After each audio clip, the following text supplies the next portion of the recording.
بسم اللہ الرحمن الرحیم۔ السلام علیکم ورحمۃ اللہ وبرکاتہ۔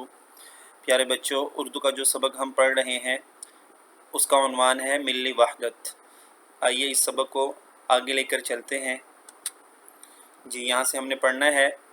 کھانا کھاتے ہوئے حامد نے ابا جان سے پوچھا، ابا جان کچھ اس کے بارے میں بتائیے کہ اسرائیلی فلسطینیوں پر کیوں ظلم ڈھا رہے ہیں، یعنی کیوں ظلم کر رہے ہیں، اور ساری دنیا کے مسلمان اس کے مظالم کا منہ توڑ جواب کیوں نہیں دیتے۔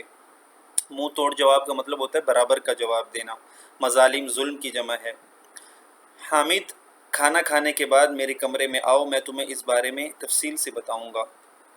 کھانا ختم کرنے کے بعد حامد اپنے ابا جان کے پاس جا کر بیٹھ گیا۔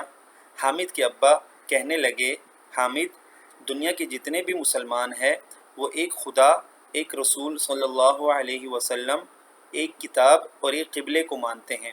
ٹھیک ہے، قبلے سے مراد یعنی ہمارا قبلہ ایک ہے، بیت اللہ، خانہ کعبہ، ہم سب اس کو مانتے ہیں۔ اللہ تعالیٰ نے ان کے بارے میں ارشاد فرمایا ہے کہ مسلمان آپس میں بھائی بھائی ہیں، انہیں چاہیے کہ قرآن مجید کی تعلیمات پر عمل کریں اور تفرقہ بازی سے بچیں۔ ٹھیک ہے، تفرقہ بازی سے کیا مراد ہے؟ فرقے ہونا۔ ٹھیک ہے، ہماری اسلامیات کی کتاب میں یہ لکھا ہوا ہے کہ نبی اکرم صلی اللہ علیہ وسلم کا ارشاد ہے کہ امت مسلمہ کی مثال ایک جسم کی سی ہے، جسم کے ایک حصے میں تکلیف ہو تو پورا جسم بے چین ہو جاتا ہے۔ ٹھیک ہے بچوں، یہ آپ کو سمجھ میں آ گیا ہے کہ آپ صلی اللہ علیہ وسلم نے کیا فرمایا ہے کہ پوری امت مسلمہ یعنی سارے مسلمانوں کی مثال ایک جسم کی سی ہے۔ سارے مسلمان گویا کہ ایک جسم ہے، اور جسم کی صورت کیا ہوتی ہے؟ جسم کی حالت یہ ہوتی ہے کہ اگر جسم کے ایک حصے میں تکلیف ہو، مثلا سر میں درد ہو، تو پورے جسم میں تکلیف ہوتی ہے، پورا جسم بے چین ہو جاتا ہے۔ اسی طرح بچوں کہ جب کسی ایک مسلمان کو بھی تکلیف ہوتی ہے تو سارے مسلمان بے چین ہو جاتے ہیں، کیونکہ سارے ایک جسم کی طرح ہیں۔ حامد نے کہا، اچھا تو یہ اوپر جو بات کی ہے نا، یہ حامد نے کہی، اسلامیات کی کتاب میں لکھا ہوا تھا، یہ کس نے کہا تھا؟ حامد نے پڑھ کر سنایا، حامد نے اپنے ابا کو یہ بتایا۔ اب آگے ابا جان کہتے ہیں، تم درست کہہ رہے ہو، دنیا کے کسی خطے میں اگر مسلمان تکلیف میں ہوں تو پوری امت مسلمہ پریشان ہو جاتی ہے۔